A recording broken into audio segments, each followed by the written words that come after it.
Hello and welcome. I'm Thomas Porteous and you're watching Primetime Asia on NewsX World. Let's take a look at some of the top updates coming out of the Indo-Pacific this hour. While speaking in Bhutan, Indian Prime Minister Narendra Modi has stressed that conspirators behind the Delhi blast will not be spared, even as the motive of the blast has not been confirmed. He emphasised that security agencies are working round the clock to find the culprits. A suicide bomber strikes outside a court in Pakistan's capital, killing 12 people and injuring at least 27.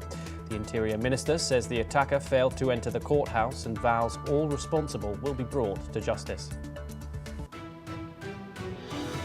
A Turkish prosecutor is seeking a sentence of over 2,000 years for jailed Istanbul mayor Ekrem İmamoğlu in a massive corruption case. İmamoğlu and his opposition party deny the charges, which allege a 10-year graft scheme costing the state nearly $4 billion. Police in Jakarta say 7 homemade bombs were planted in a mosque last week, 4 of which detonated during Friday prayers. Authorities say 96 people were injured and describe the suspect as a lone wolf acting without terror group links. Malaysia and Thailand have resumed search operations for dozens missing after a boat carrying Rohingya refugees sank near their maritime border. Authorities say at least 21 people have died so far, including 2 children, while 13 survivors have been found. Iran says it seeks a peaceful nuclear agreement with the United States to end decades of tensions. A senior official insists Tehran will not compromise its national security in any future negotiations.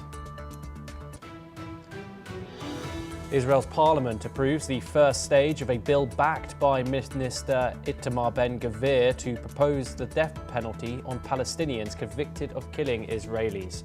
If the bill passed its initial vote, 39-16, with supporters saying it would deter attacks and prevent future prisoner deals.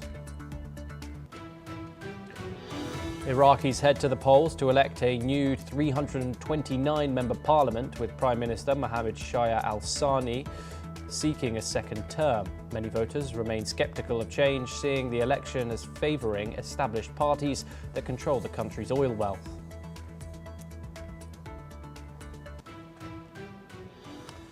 Okay, as we continue breaking all the latest updates on the blast in Delhi, let's take a moment to dive into the investigation and the suspect.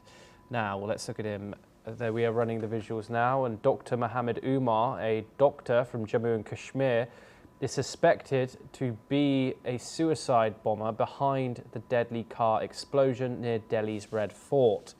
The blast on Monday evening killed 12 and injured 21. And security footage shows Umar's Hyundai i20 parked near the Red Fort for over 3 hours before it moved towards a traffic signal and detonated. Umar, who worked at a medical college in Faridabad, is allegedly linked to a terror module uncovered by police in the Indian states of Jammu and Kashmir and Haryana. Investigations suggest he was connected to Dr. Adil Ahmad Ratha and Dr. Muzammil Shakil, both arrested earlier this week for their involvement in an alleged plot to attack India. The car involved in the blast changed hands multiple times before being traced back to Umar. Authorities believed he triggered the explosion after learning of his associates' arrests and seizure of nearly 3,000 kilograms of explosives. The city of Faridabad, which borders Delhi, where the blasts have taken place. Investigations are ongoing as police continue to probe his connections to the Faridabad terror module. Currently, the mother of Umar is in police custody, where her DNA testing is underway to see if the investigators are able to find a match. Okay, we're now joined by Lieutenant General Raz Shukla. He's a former army commander and he joins us live from New Delhi. Thank you very much for joining us here on the program. Of course, we've had some early evidence about a possible suspect, Dr. Mohammed Umar. What more can you tell us about this situation? And of course, as we continue to get information in about this and these possible suspects.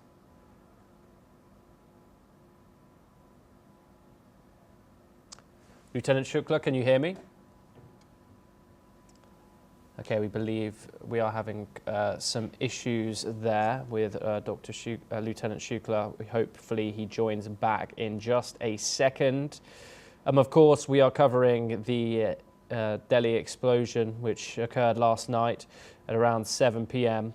12 people have now been confirmed to be dead in it. We have a suspect, Dr. Mohammed Umar, who is a doctor from Jammu and Kashmir. He is suspected to be the suicide bomber behind the deadly car explosion last night, which occurred at the Red Fort, killing 12 people in the process.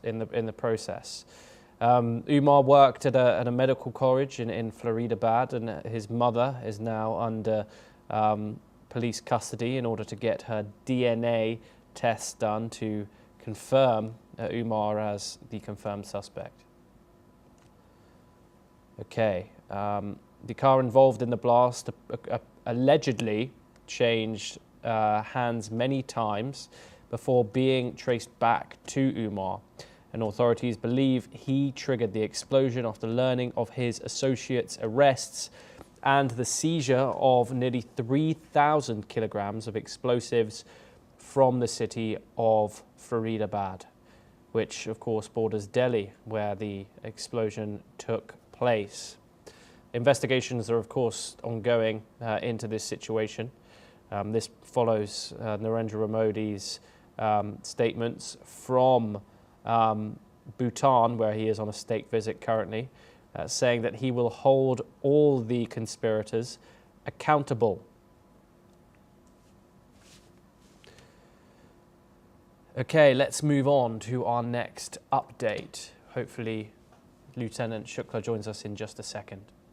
We have further information coming out of this developing story, and the deadly car explosion near Delhi's Red Fort claimed 12 lives and left 20 others injured, and authorities have identified 6 victims so far. Lokesh Agrawal, a shop owner from Uttar Pradesh, was in Delhi visiting a relative at the hospital. Ashok Kumar, a bus conductor with the Delhi Transport Corporation, he was returning home after his shift. And Pankaj Saini, a 22-year-old taxi driver, died when his car was destroyed in the blast. Amar Kataria, a 34-year-old businessman who was on his way to the metro when the explosion occurred. And Mohsin, an e-rickshaw driver from Meerut. He'd come to Delhi looking for work. Numan, a 22-year-old cosmetic shop owner from Shimli. He was in Delhi to buy supplies, and his cousin Ayman was injured in the attack. Several others are waiting for news about their missing family members. Authorities have promised an update later today as the investigation continues.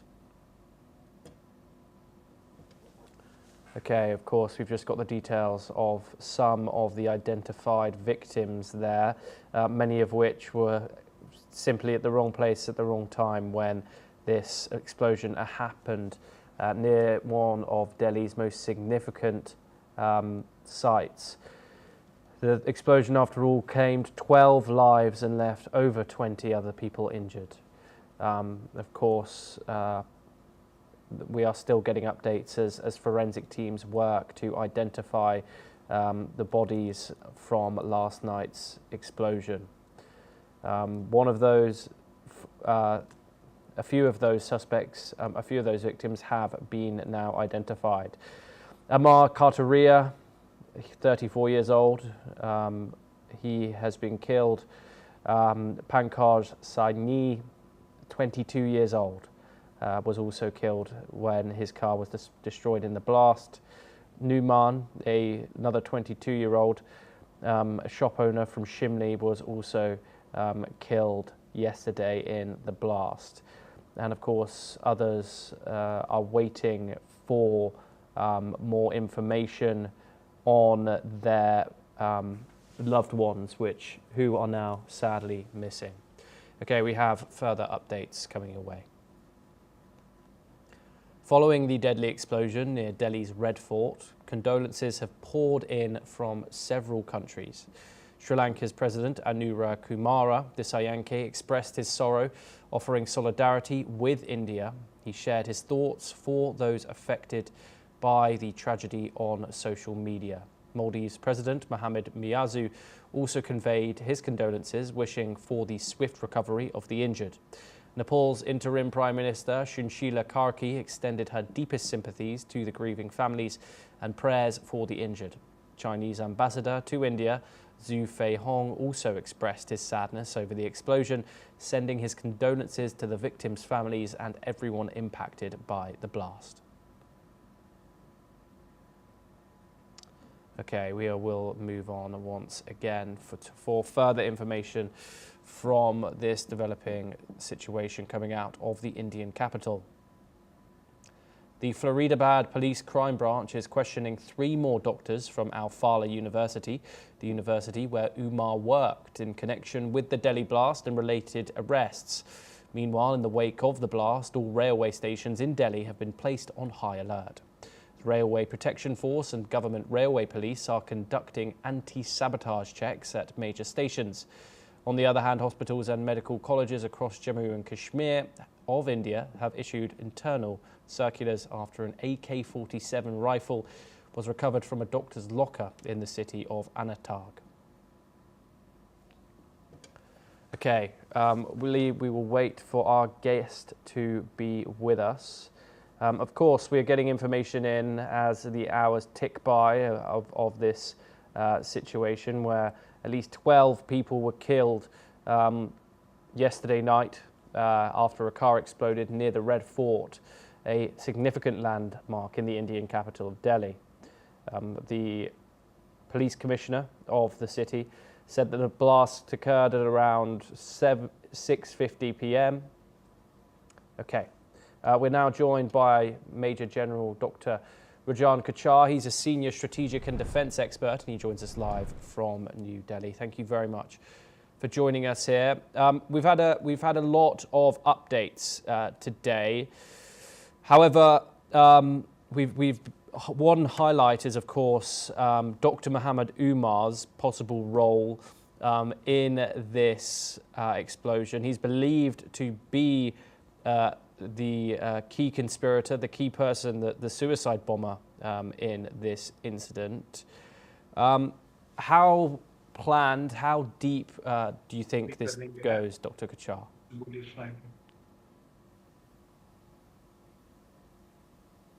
Dr. Kochhar, can you hear me? Yeah, I can hear.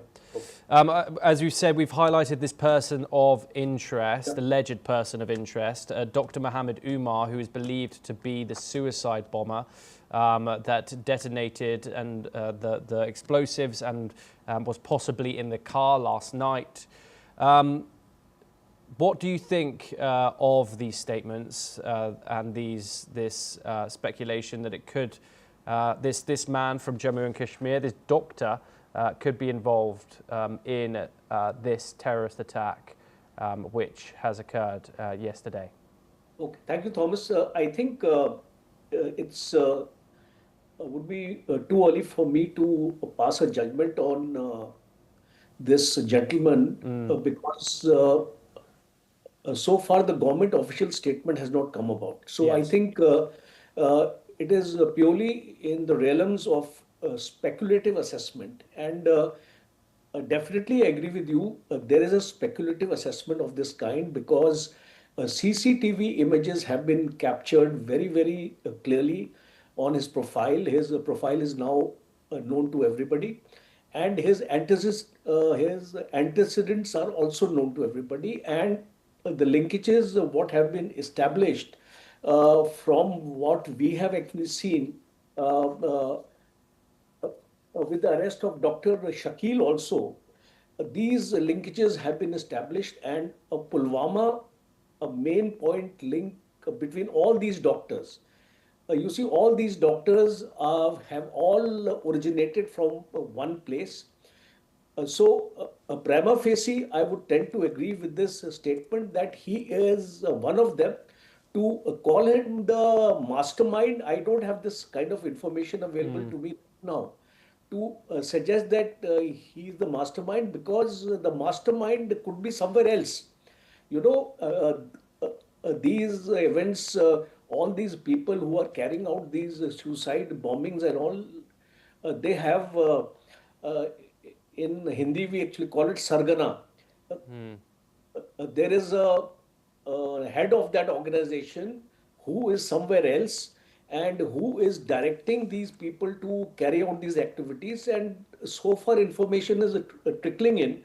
And I'm sure with the investigation of these arrested Dr.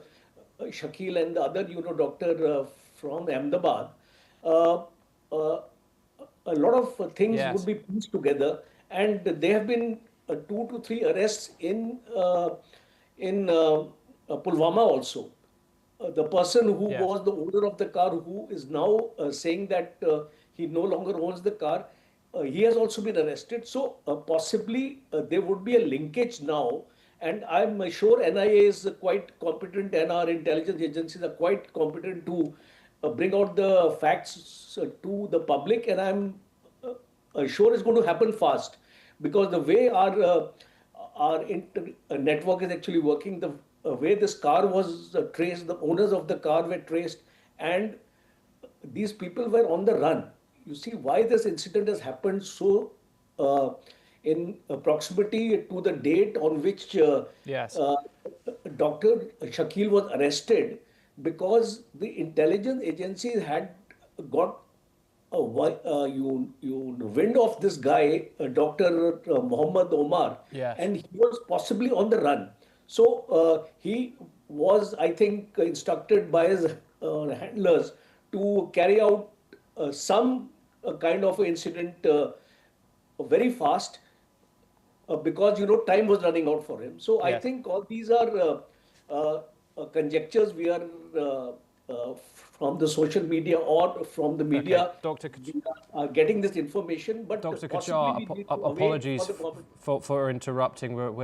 Thank you very much. We are also joined by Lieutenant General Raj Shukla. He's a former Army commander and he joins us live from New Delhi. Thank you very much for joining us, Lieutenant Shukla, here on NewsX World. It's a pleasure to have you. Of course, we are getting some information as we wait for those government statements that are going to come, we're sure, very soon. How do you think that the government is currently acting, handling this very delicate situation, and of course a speculative attack? Of course, cities have been put on high alert across India. How might this develop? And of course, when do you think we'll get this statement from the Indian government? So see, if you piece together whatever is available in the media, social media, some government statements, and sources here and there, this Jaish attack on Delhi, which is also already being referred to as 10/11, I think was a very sophisticated doctor-led terror module. Those five doctors, white collar, very much in the 9/11 mood. If you recall, Osama bin Laden was a pretty wealthy guy, and many of those uh, pilots were engineers, aviators, and so on and so forth. So I think if this attack has wide linkages and a very broad swath. Though the visible manifestation was Subhash Marg on the traffic signal, we already have connections with Faridabad, Gujarat, Lucknow, where the RSS office was wrecked, J&K Pulwama, as General Kocher was pointing out. So I think it is Jaish-led, which means Pakistan, Jaish-e-Mohammed. Presently, the presumption is terror, but I'll have no doubt that it will get confirmed. Also, just see, I think it's a more gruesome tragedy that has been averted. As General Kocher was, I think, explaining, this terror module had far larger designs. 3,000 kgs explosive means they had multiple targets. There was a poisoning element to it, walkie-talkies, timers, detonators, assault rifles. Was there a mass shooting angle? 20 vehicles were destroyed mangled in the blast. This could not be some gas cylinder. This has to be Red Fort. Look at the location where this blast has occurred. You have Red Fort, you have Seesganj Gurudwara, you have Gauri Shankar Temple, Jama Masjid. So I think the designs were very diabolical. They were being planned for some while. If you connect the docs, Dr. Shaheen, some people say Shaheen had something to do with the JEM women's wing. Dr. Omar, Dr. Muzammil. And so I think it was a very diabolical attack, which the intelligence agencies did well to preempt. But I think this guy Omar had, got away by then. He was isolated and he panicked and did what he did. So while this blast has occurred, the 2 points to note are that this blast in Delhi, outside Kashmir, in the hinterland of this magnitude, has perhaps not happened for the last 12 to 14 years. And the second point is that if he was part of the broader module, a very gruesome tragedy has been averted. The second point that I would like to make is that, terror is back as a renewed national security reality. Many people outside India don't quite appreciate this, but we have terror on our western horizons. We also have terror threats on our eastern horizons. Look what's the chaos in Myanmar, Bangladesh, the statements of Asim Munir, the frequent visits of DGISI to Bangladesh. So we are, I would say, in a very grim situation, perhaps even graver than Israel. So a lot of good stuff is already happening, but we have to step up our game further. And we have to tackle this at two levels to see that many modules of this kind don't spring up, they are nipped in the bud, but also to look at what our responses will be beyond intent terror. That is by using the instrument of force in concert with the doctrine that was recently unfolded by the Prime Minister, where he said that acts of terror will not go unpunished. And that is not only the political, shall I say, outlook, but the public mood. The public mood is very much to avenge these kind of attacks. Okay. So that is how I see what has unfolded over the last 24 hours. Yes, Lieutenant General Shukla, thank you very much. And also thank you very much to Dr. Kachar for joining us on that issue. And of course, we will bring you all the updates coming out of Delhi as we get them. We now move on, and Pakistan's Interior Minister has confirmed that 12 people were killed and 27 others were injured in a suicide bombing outside a district court building in Islamabad. Let's take a listen in to what he said. 12:39 पे carry खुद तो हमला हुआ और वो हमला आप देख सकते हैं कि जितना यहाँ पे नुकसान हुआ है उसमें अभी तक 12 लोग जो है वो शहीद हो चुके हैं और 27 के जख्मी हैं। का हम इलाज ऑलरेडी कर रहे हैं, हमारी टीम ऑलरेडी हॉस्पिटल में मौजूद है और जो बेस्ट फैसिलिटी दे सकते हैं दे रहे हैं और प्राइम मिनिस्टर खुद भी हॉस्पिटल वालों से भी बात कर रहे थे उनको कह रहे थे। Meanwhile, authorities are still investigating the nature of the blast, with police unsure whether it was a suicide attack or a car bomb. Police have also reportedly set up cordons around the court building and ambulances have been deployed to the scene. Moreover, in a latest development, the spokesperson for the TTP terrorist group, Mohammed Khorasani, has released a statement denying any connection to the explosion that occurred at the Islamabad District Court earlier in the day. Okay, we have further news, and it's coming out of Southeast Asia. Tensions have resurfaced along the Thai-Cambodian border, despite last month's US-brokered peace deal. The Royal Thai Army announced that hostilities still remain after a landmine blast in Thailand's Sisaket province wounded 4 soldiers on November the 10th. Let's take a listen in to what a Thai official had to say.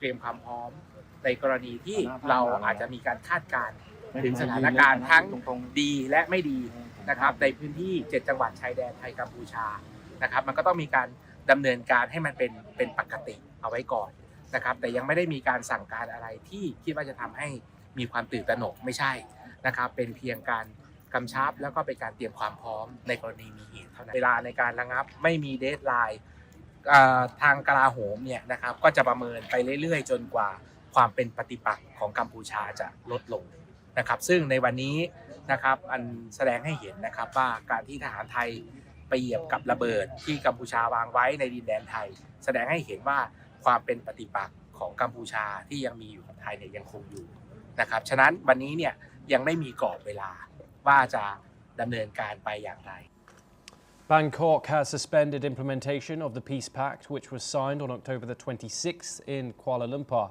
the mediation of US President Donald Trump and Malaysian Prime Minister Anwar Ibrahim. We are now joined by Ross Feingold. He's a political analyst and he joins us live from Taipei, Taiwan. Ross, thank you very much for joining us. Is this incident in Sisaket enough to possibly unravel the Trump-named Kuala Lumpur Accords signed in front of the US President? Hopefully not. And I think there's going to be a lot of pressure on both sides from their neighbors, from ASEAN and the ASEAN chairman, Prime Minister Anwar Ibrahim of Malaysia, who also helped facilitate the ceasefire, as well as the U.S. government. If not President Trump directly, then other U.S. officials responsible for U.S. policy in Southeast Asia. I think there's going to be a lot of pressure from stakeholders not to let these events derail the ceasefire. Nobody in the region, there's no stakeholders in the region that are lining up for one side or the other saying, go back to war. It's really not in the interests of ASEAN, and their interests lie clearly in maintaining the ceasefire. And Ross, but the Thai army do say that hostilities still remain. Do you think this reflects the isolated skirmishes or deeper mistrust, of course, between the two sides? Certainly there's going to be mistrust going forward. The mistrust will not go away, but that doesn't change the pressure that is on both sides to fulfill the agreement, to pull back, to demine, notwithstanding this incident. So they will continue to distrust each other. This is a dispute with a history of so many years that the ill will that came out of this the most recent fighting, however brief it was, that won't go away. And we should also keep in mind, like in many disputes around the world, the nationalism aspect, politicians will play to that in both countries as well. But I do think that the politicians as well as the military are incentivized to keep this within limits and really to try to avoid another flare-up. Do you think, obviously, of course, these hostilities still remain. People do forget that this is a years-long conflict with deep foundations. Do you think Donald Trump, of course, having possible trade measures in the lining for Thailand and Cambodia, if they didn't agree to this deal, of course, had a serious impact in causing this peace deal, and therefore now that there are peace deals signed between the two countries, do you think that had any impact on the future of this peace deal?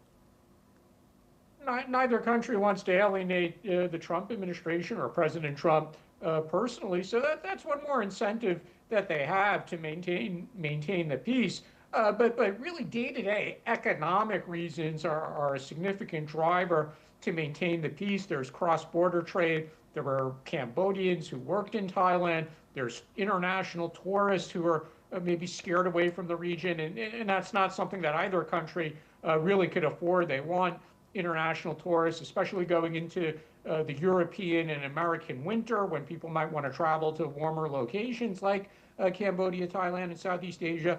So ultimately, all this leads to is both sides, I think, looking for ways to not let this incident derail the ceasefire.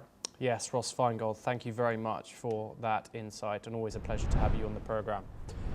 Now, a South Korean team has demolished 2 unstable towers at a collapsed industrial site in Ulsan. The structures were brought down with explosives to help rescue workers trapped in the rubble. The towers were part of a decommissioned heating facility at a power station where 9 workers were preparing the site for demolition when one tower collapsed 5 days ago. 2 workers were rescued immediately while 7 others were trapped. So far, 3 bodies have been recovered. The remaining structures were too unstable for heavy machinery, delaying the rescue effort.